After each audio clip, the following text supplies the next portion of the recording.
habéis leído el prólogo en el que se habla un poco acerca del porqué de este libro, ¿no? Porque era parte de una obra completa y porque, lógicamente, aquellos que ya conocían el material, pues decían que había que publicarlo todo, que no valía con publicar la introducción al Pentateuco, ¿no? Entonces, aquí, como hemos dicho, en esta primera parte, que es lo que se llama la historia de los orígenes, vamos a ver básicamente algunas cosas muy interesantes.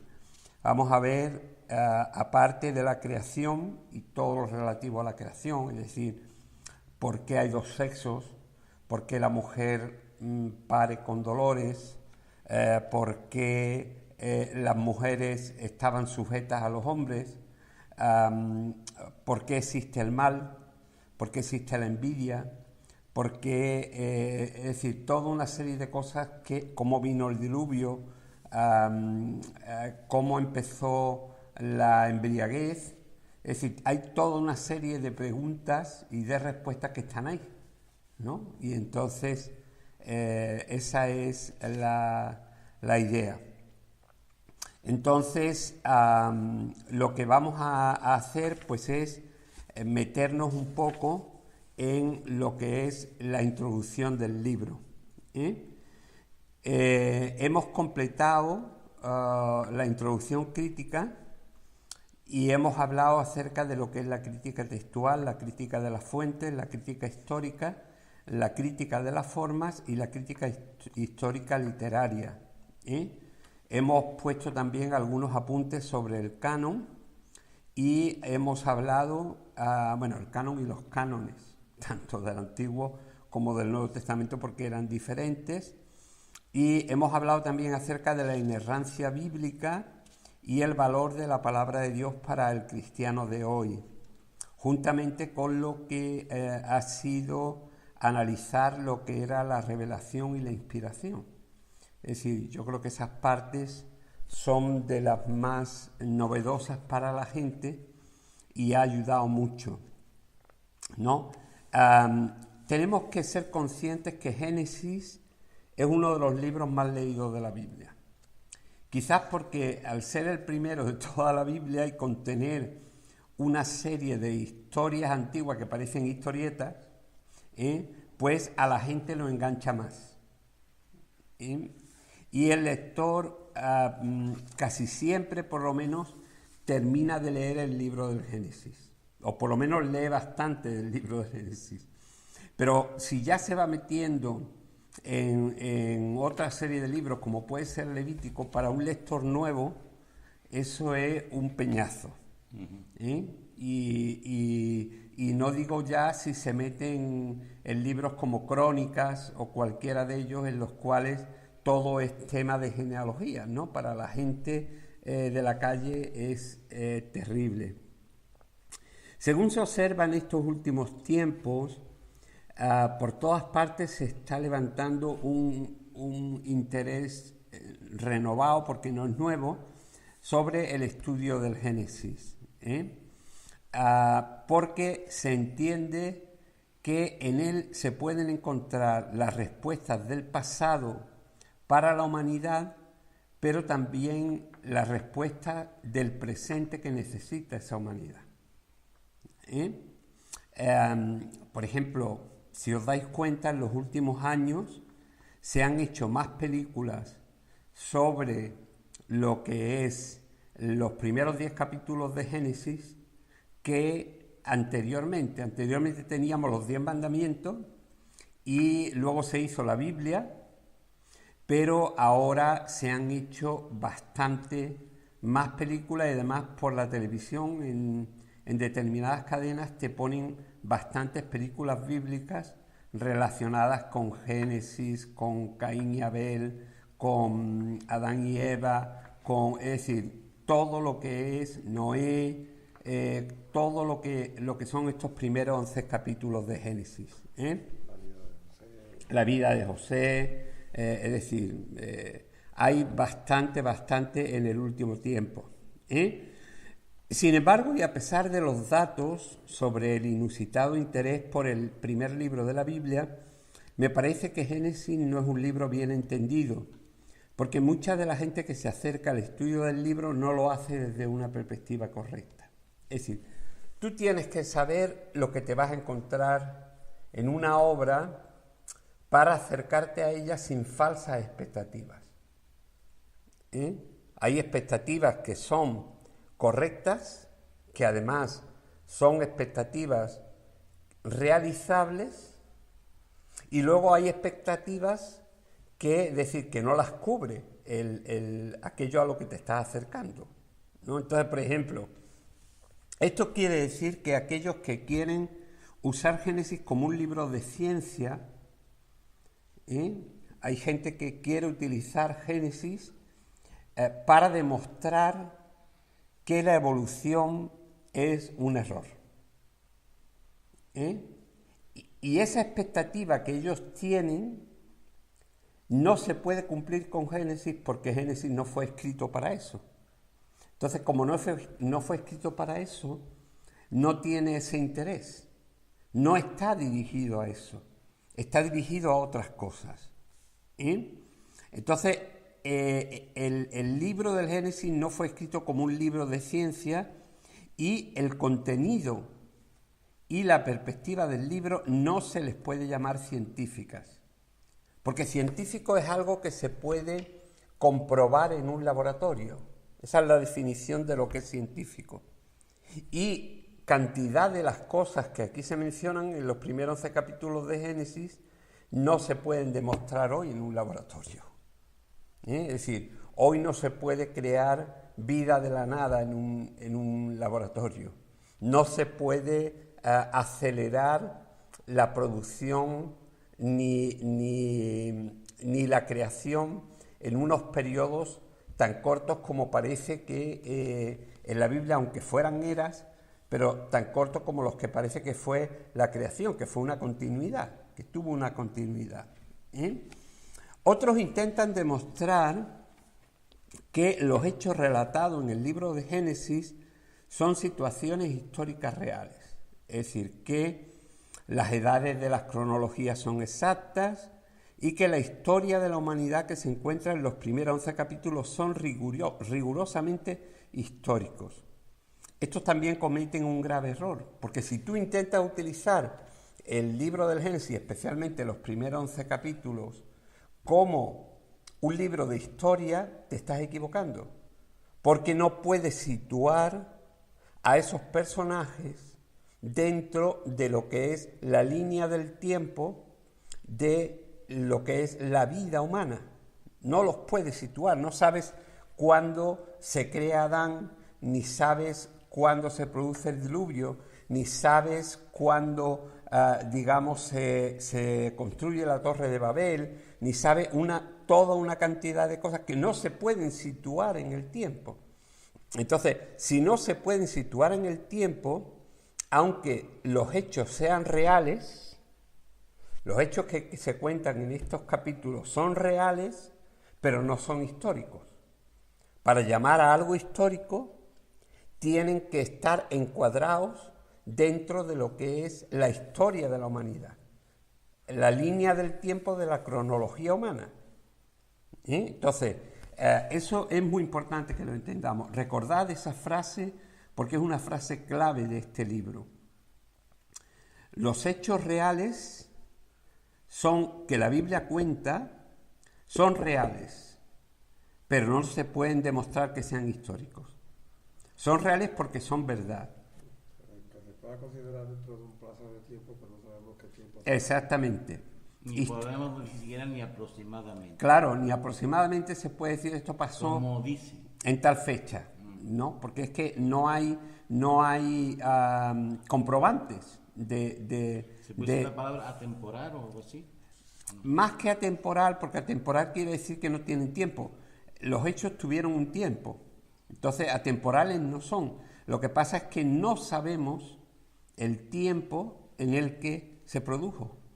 Entonces nos falta ese dato. Y entonces por eso tampoco Génesis se puede considerar un libro de historia. Antiguamente se magnificaban las situaciones de victoria o de bienestar de un grupo, de una tribu o de una nación, para ensalzar tanto al grupo social como a sus gobernantes. Es decir, cuando se escribía en la antigüedad acerca de los reyes antiguos, de los personajes relevantes, se rodeaba la vida de esas personas de un halo de poder, de un halo de incluso de unción divina, porque tenemos que tener en cuenta que en la antigüedad los dioses eran dioses de las naciones. Y entonces, por ejemplo, cuando había una pelea entre Israel y los madianitas, no era una pelea entre Israel y los madianitas, era una pelea entre el dios de los madianitas y lo que era el Dios de Israel. Cuando había una pelea con los filisteos, no era una pelea con los filisteos, sino que era una pelea con el dios Dagón de los filisteos y Jehová. Cuando había una pelea en Egipto, no era una pelea contra los dioses de Egipto, como pasa con las plagas, que cada una de las plagas, de las 10 plagas, está dirigida contra un dios.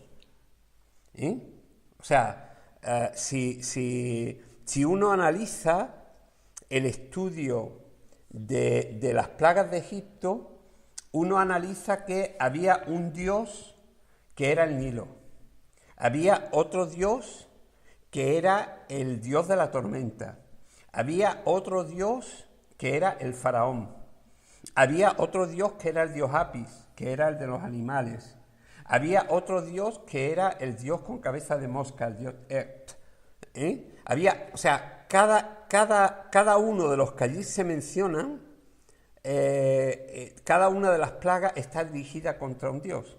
Y la última de todas está dirigida contra el faraón, que era considerado un dios, y se le mata al hijo. Es decir, que las peleas no eran, en los 10 mandamientos se ve bastante bien en la película, ¿no? Digo porque Moisés recalca una y otra vez, el Dios al que yo sirvo, Él hará esto. El Dios al que yo sirvo, Él hará aquello. ¿No? Era una lucha entre el Dios de Israel y los dioses de Egipto. Igual pasaba con los filisteos, igual pasaba. Entonces, ¿qué era lo que sucedía? Que se magnificaban los hechos. Y entonces, por ejemplo, se registraban en estelas, que eran trozos de piedra en los que se escribía parte de la historia, y monumentos antiguos por los conquistadores de las distintas culturas. Y además, lo que se contaba, aparte, lo que se contaba antiguamente, no se hacían incluir todos los datos, sino solamente aquellos que daban importancia al personaje del que se estaba hablando, al reinado de tal o cual rey o a una situación específica que era necesario guardar, a veces magnificada. ¿Qué queremos decir cuando decimos que se magnificaban los hechos? Que se agrandaban. Es decir, por ejemplo, Sansón. Sansón coge una quijada de asno, ¿no? Y mata a un grupo de filisteos que vienen contra él. O él va a la guerra con un grupo de filisteos y él, digamos, con una quijada de burro hace una mortandad. Pero a la hora de registrarlo, se habla de 1000 filisteos, ¿no? Es decir, además, casi siempre son cantidades exactas.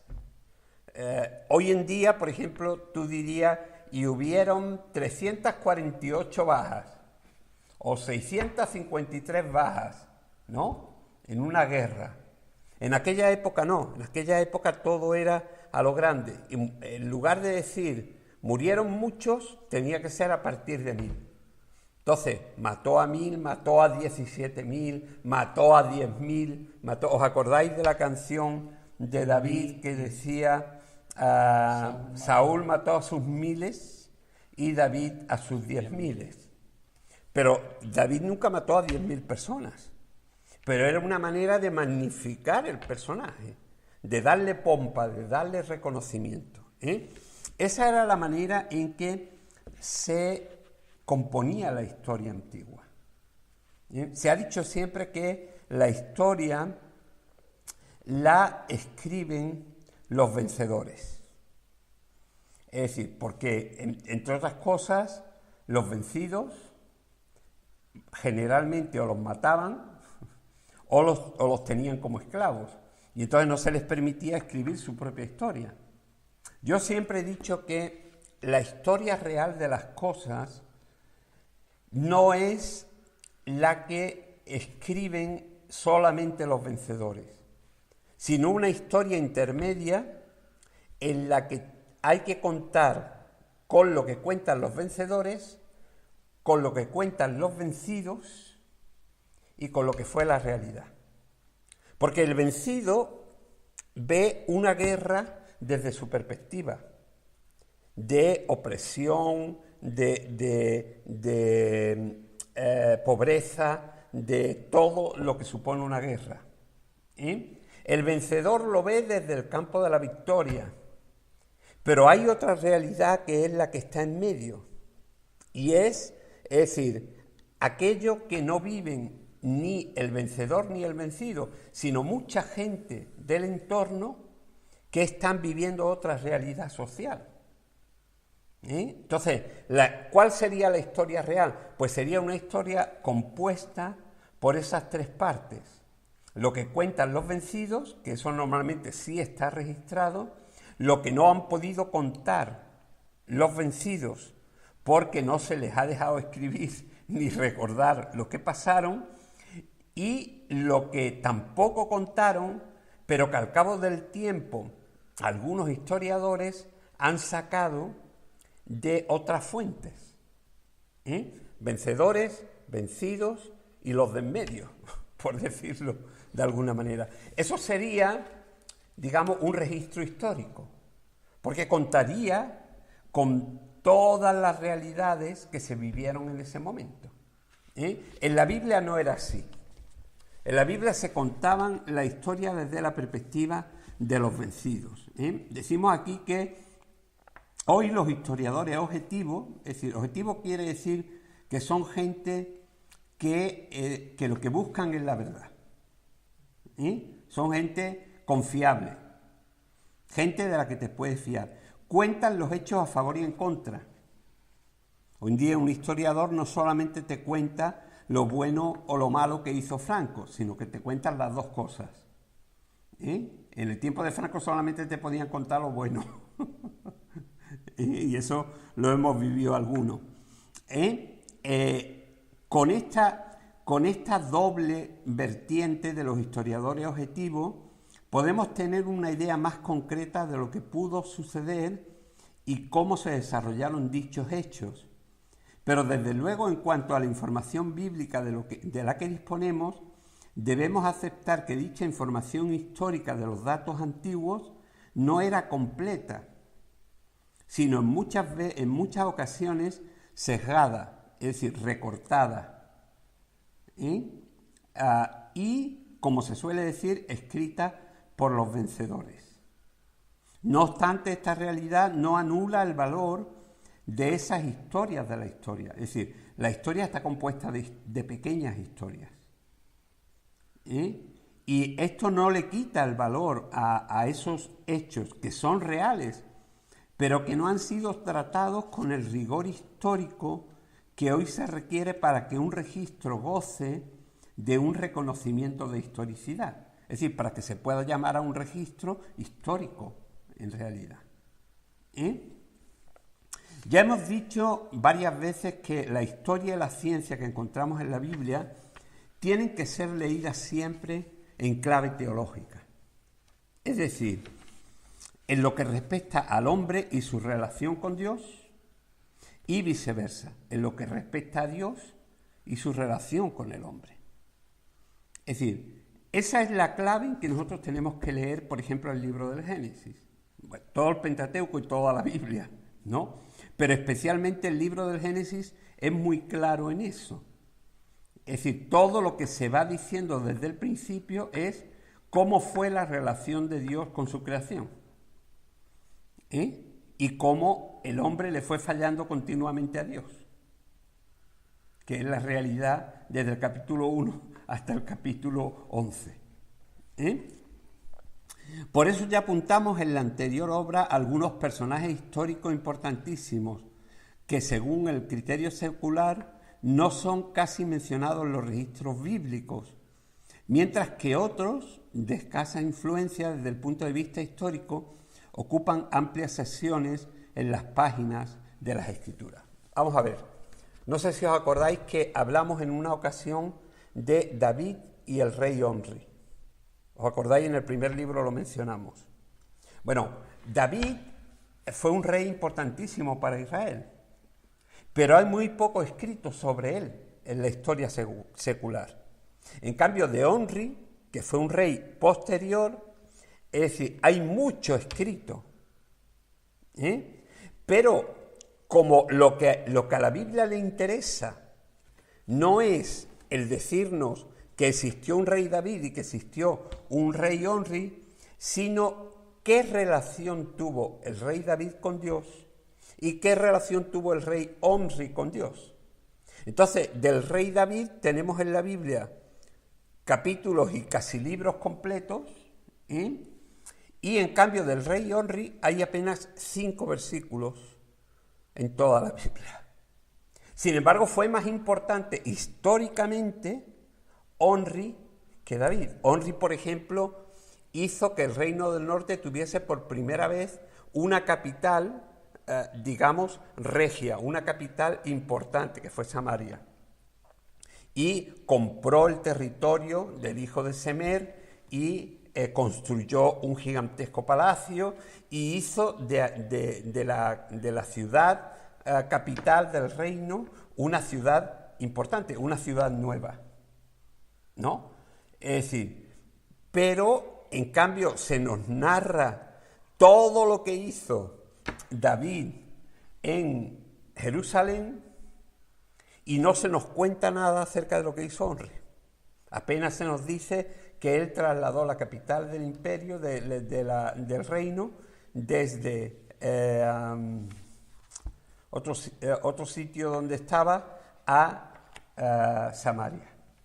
Entonces, tenemos que ser conscientes que esto nos demuestra que la Biblia, y concretamente el libro del Génesis, no es un tratado de historia, ni es, como hemos dicho, un tratado de ciencia para demostrar que Dios creó al hombre y que el hombre no fue creado por una evolución, ni es un tratado de historia antigua, ni tampoco es un tratado de antropología o sociología.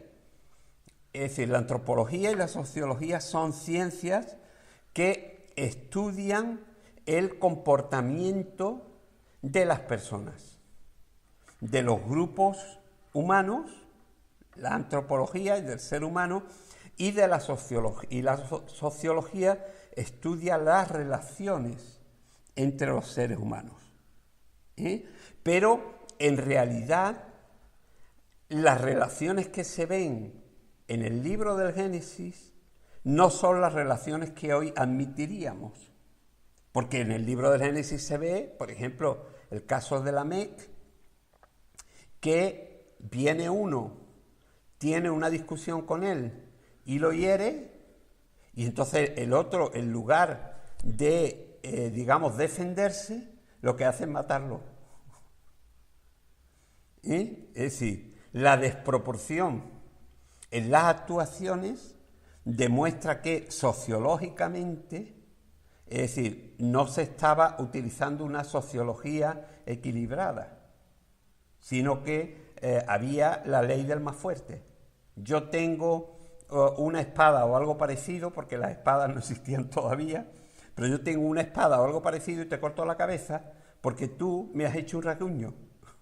Eso es lo que viene a decir el capítulo de Lamec, que ya hablaremos de él. Entonces, es importante que entendamos, más que saber lo que es Génesis, es saber lo que no es. Ni es un libro de historia, ni es un libro de ciencia, ni es un libro de sociología, ni de antropología, ni tampoco un libro de física o de matemática. Es decir, no es nada de eso. Desde una perspectiva amplia, Génesis no puede ser considerado en nuestro tiempo por alguien que tenga un entendimiento abierto de la sociedad en la que nos movemos y un poco de conocimiento del material bíblico, ni como un libro de ciencia ni de historia en el sentido que la entendemos hoy, ni por supuesto un tratado con connotaciones antropológicas, ni de sociología antigua.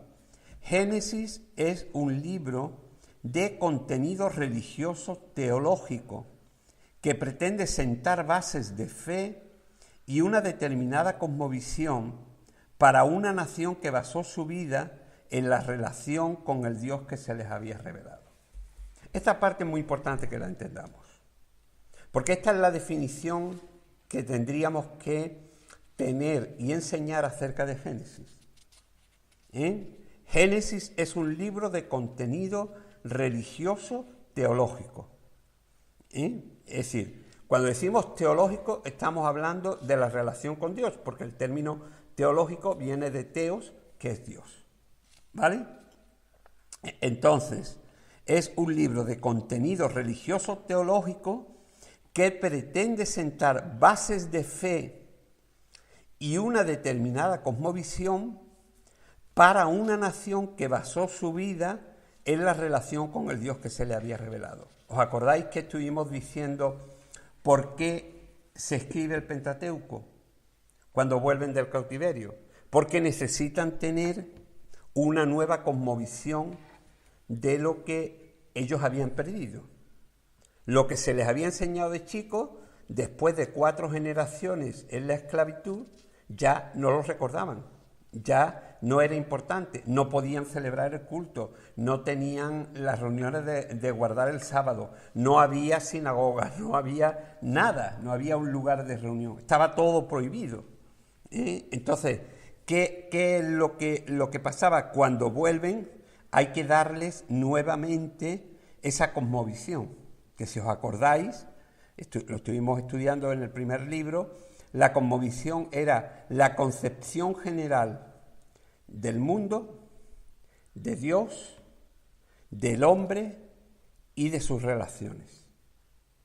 Es decir, por eso decíamos que en la cosmovisión entraban temas como era el pecado, como era la muerte, como eran las razas, porque todo eso aclaraba al hombre, es decir, lo que Dios había hecho, cómo Dios había hecho la creación.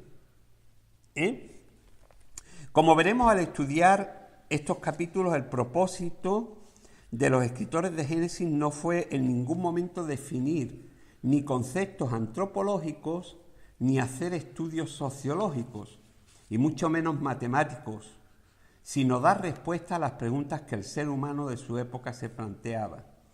Y aquí vamos a entrar en un tema nuevo. Bueno, no sé si hasta aquí hay alguna pregunta o algo que nos haya quedado suficientemente claro. Aquí lo que ya nos está dando a entender es lo que tenemos que tener muy claro. Aquí he visto que lo importante es tener una forma de ver que el libro tiene un contenido religioso, teológico, y para sentar base.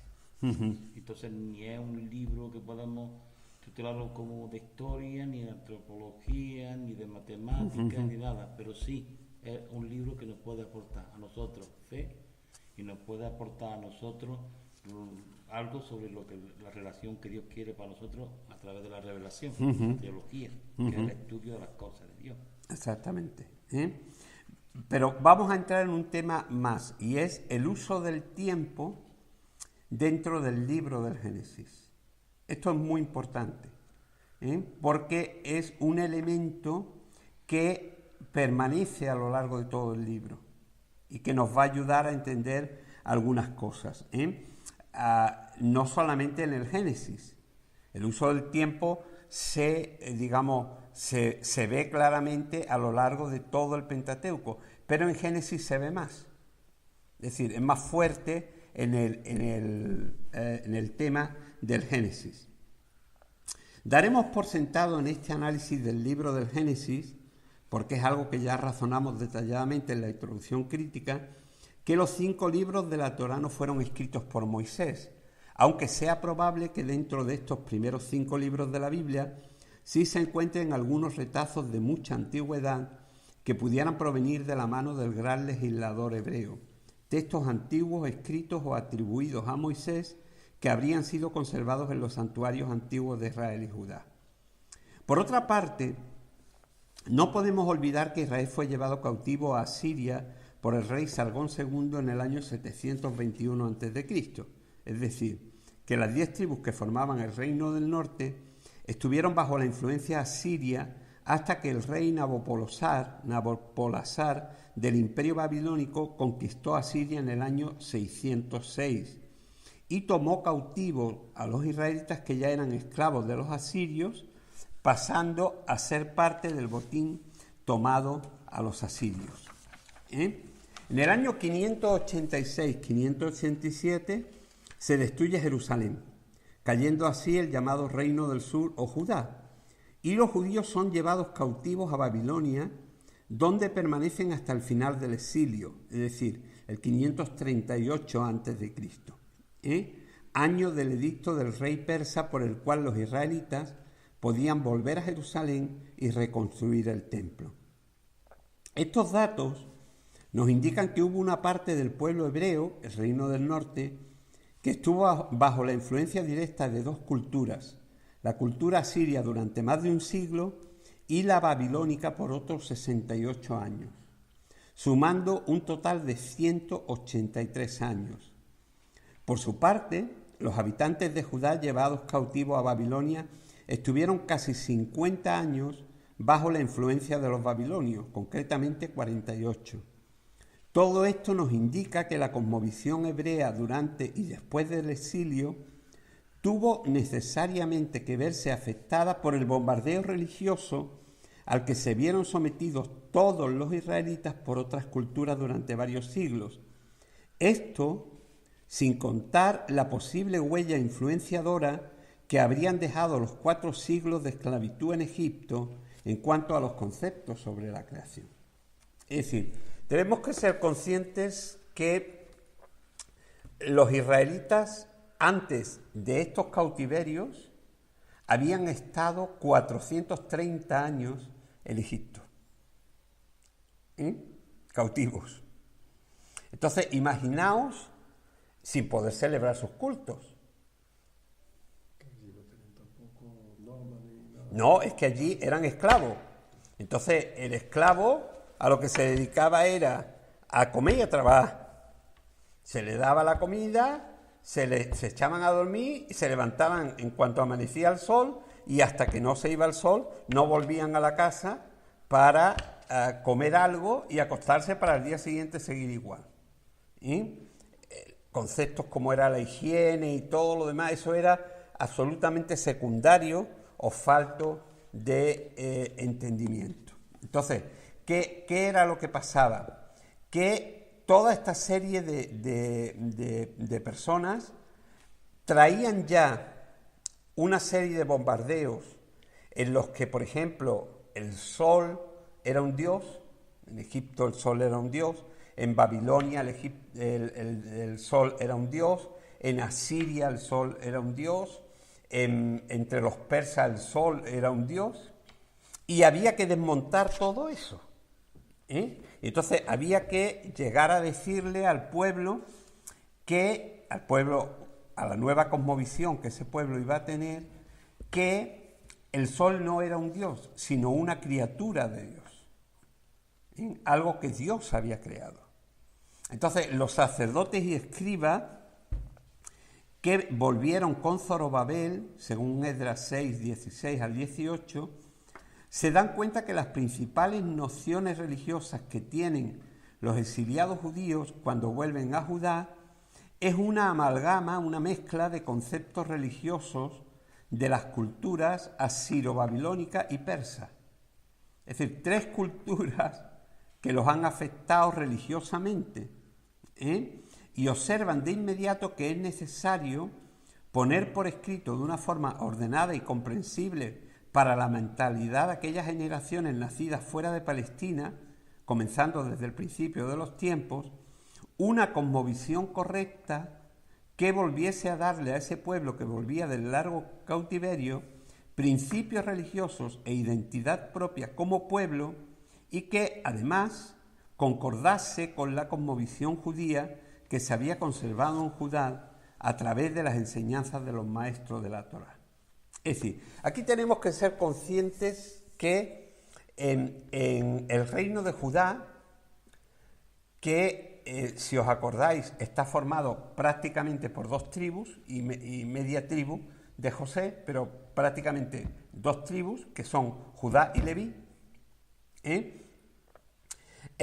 ahí sí se ha mantenido, porque ellos han estado siempre allí, se ha mantenido la fe en el Dios de Israel. Pero menos 50 y pico de años. Claro, menos los últimos años. Pero ese pueblo, digamos, los sacerdotes, sí han mantenido lo que era eso. Y cuando se produce el cautiverio para llevarlo a Babilonia en el año 587, muchos sacerdotes escapan. Y esos sacerdotes que escapan siguen enseñando al pueblo, porque claro, los babilonios eran los que los conquistan, ¿vale? Y los que se llevan cautivos a los jóvenes y a la gente que todavía era valiosa, se los llevan cautivos a Babilonia. Pero no se pueden llevar el territorio. El territorio de Palestina no se lo pueden llevar a Babilonia. Entonces, a lo largo de todo el territorio de Palestina siguen existiendo sacerdotes de la ley que siguen manteniendo los principios de la ley que estaban contenidos en la antigüedad. Y ellos se dan cuenta de que hay como una especie de mezcla en la cual la gente no sabe realmente en lo que creer. Es lo que se conoce como el sincretismo. El sincretismo es una forma de entendimiento que no te deja claro a quién servir, que no sabes a qué dioses servir, a qué dioses adorar, sino que todo te parece más o menos bien, todo te parece más o menos aceptable. Nada es completamente bueno o completamente malo, sino que todo es relativamente malo. Eso es el sincretismo. Y en el sincretismo estamos hoy. La nueva ley, la nueva era, más o menos. Todos los conceptos acerca de que todo es relativo, lo que se llama hoy en día la posmodernidad, en la que se respeta mucho el criterio de los demás, y yo creo que eso es bueno y es válido, pero en el que no hay una definición clara acerca de Dios y de las relaciones con Él.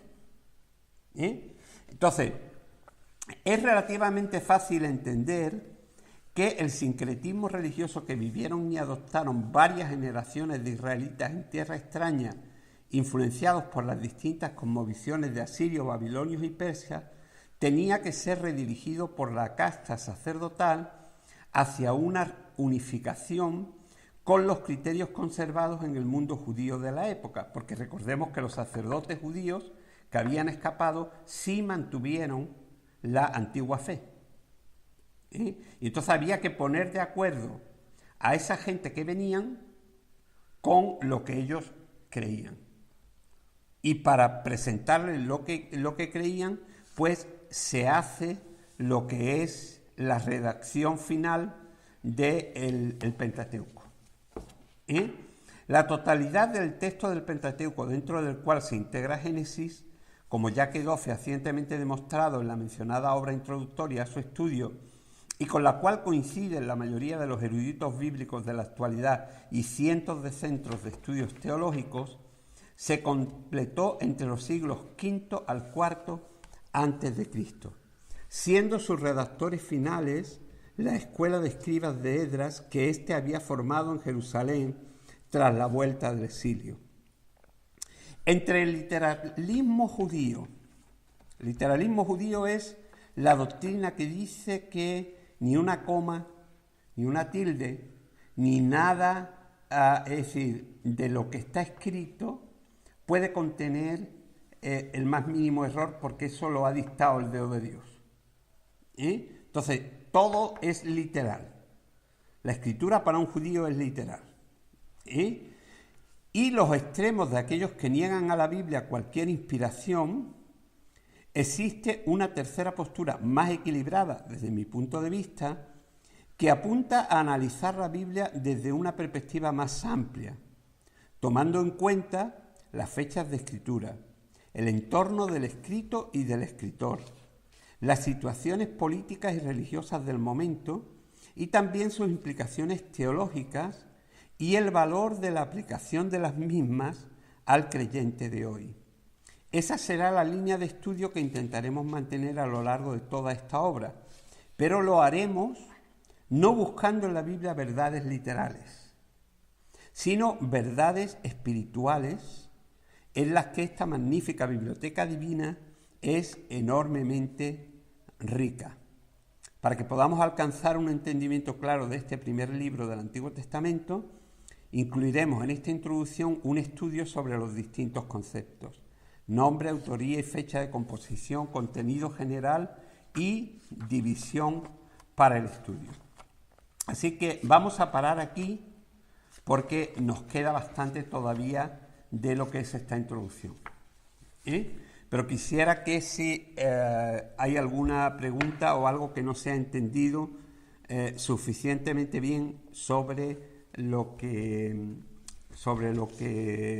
hemos visto, pues la hiciésemos ahora para que vayamos cerrando etapas, para que no se nos vaya quedando nada atrás, sino... Muy bien, la etapa de lo que hizo Esdras con aquellas personas que venían con las costumbres sirias, costumbres de Babilonia y costumbres de los persas, y vemos cómo era una cosa urgente, que en aquellos tiempos ya ellos tuvieron que tomar la decisión de decir: vamos otra vez a dirigirlo hacia la fe, dirigirlo hacia la verdad y dirigirlo hacia la fe que nos hemos dado nosotros, que ellos vienen totalmente a su aire, sin saber para dónde tirar. Y ves la escuela de Esdras como ahí empiezan pues a poner todas las cosas, porque los sacerdotes, y vemos como la fuente más grande que tenemos de lo que es Génesis, y intenta pues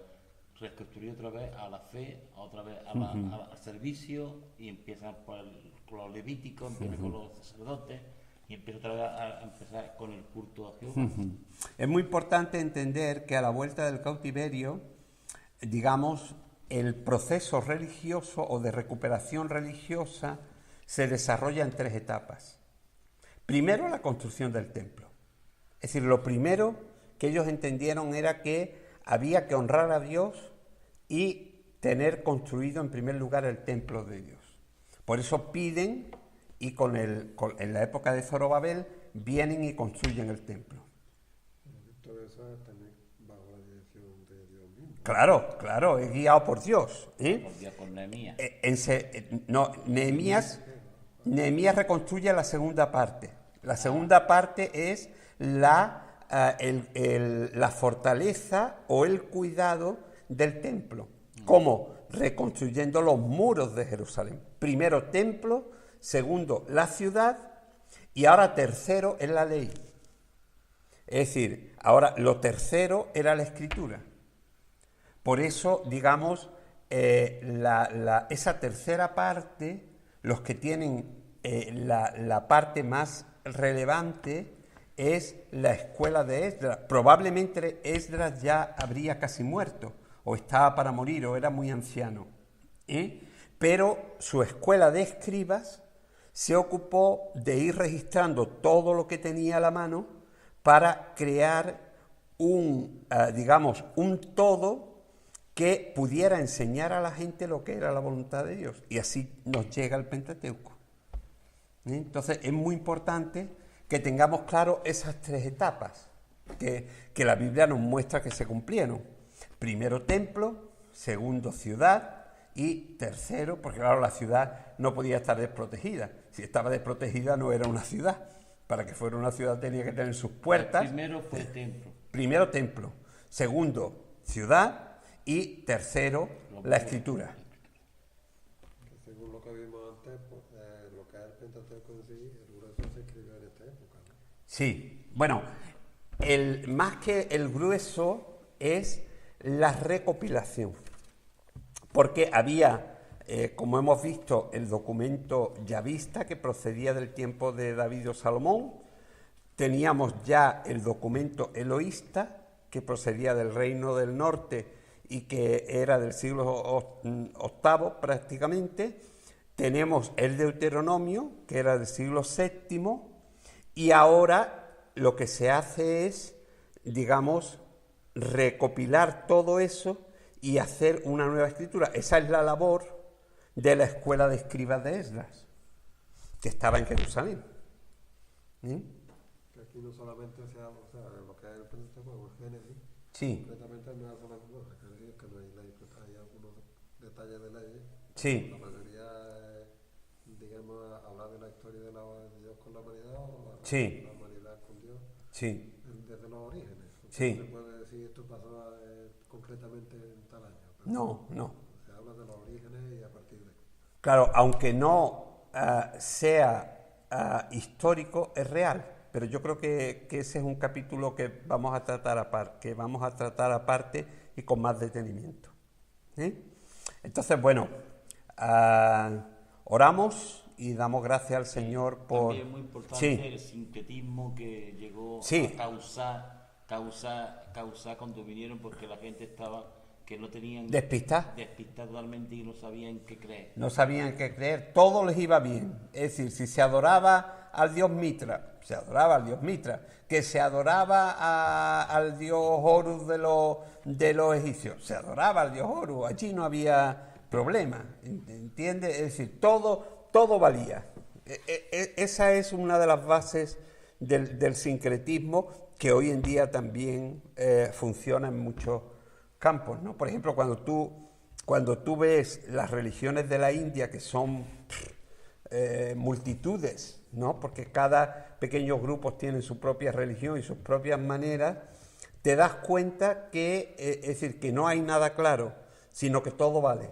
Da lo mismo que tú adores a los dioses de las montañas que a los dioses de los bosques, que a los dioses de los ríos que a los dioses de esto. Es decir, todo vale para tener una relación personal con esos dioses, ¿no? Entonces, lógicamente la Biblia tiene un interés en que el hombre tenga una relación personal con Dios, que sea una relación profunda, seria y estable.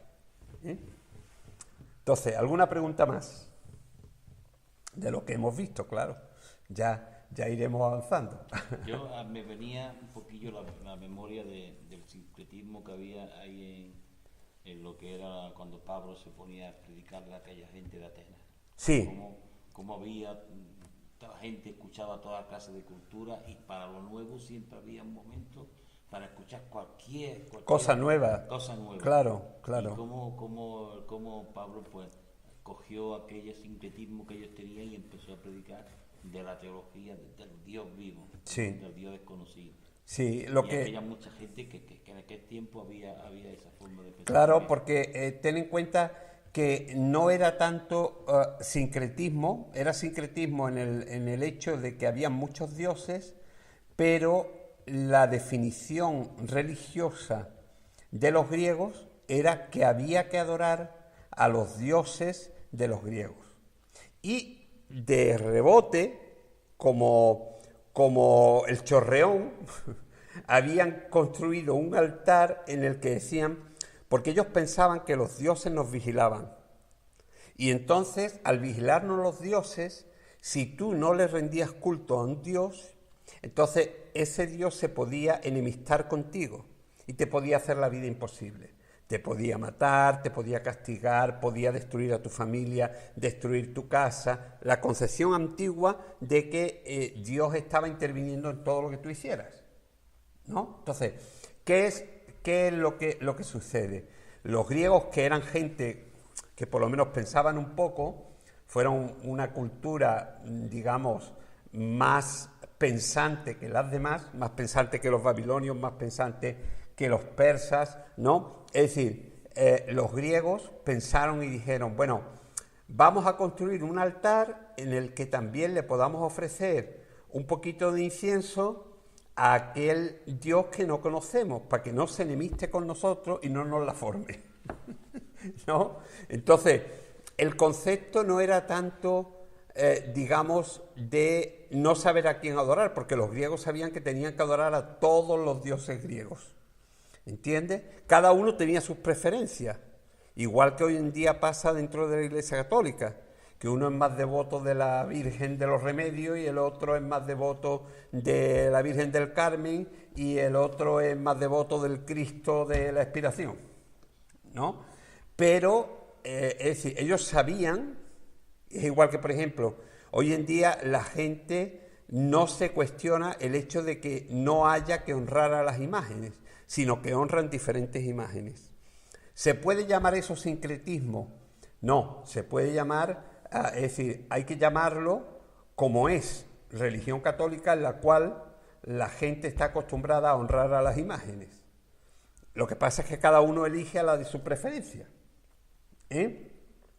El sincretismo es cuando tú tienes varias opciones y no sabes a quién tienes que honrar, a quién tienes que servir, sino que te vale servir un poquito a todos, por decirlo de alguna manera, ¿no? Entonces, que hubiera sincretismo en el mundo griego, pues relativamente. Lo que había era una cultura de adoración a muchos dioses, politeísmo, más que sincretismo. ¿Entendemos? El sincretismo es cuando la gente vuelve y no sabe qué creer. Cuando vuelven del cautiverio y no tienen claro en quién crees. Y entonces hay que volverle a dar una nueva identidad religiosa, ¿eh? Bueno, pues despedimos en oración y continuamos la próxima semana, ¿vale?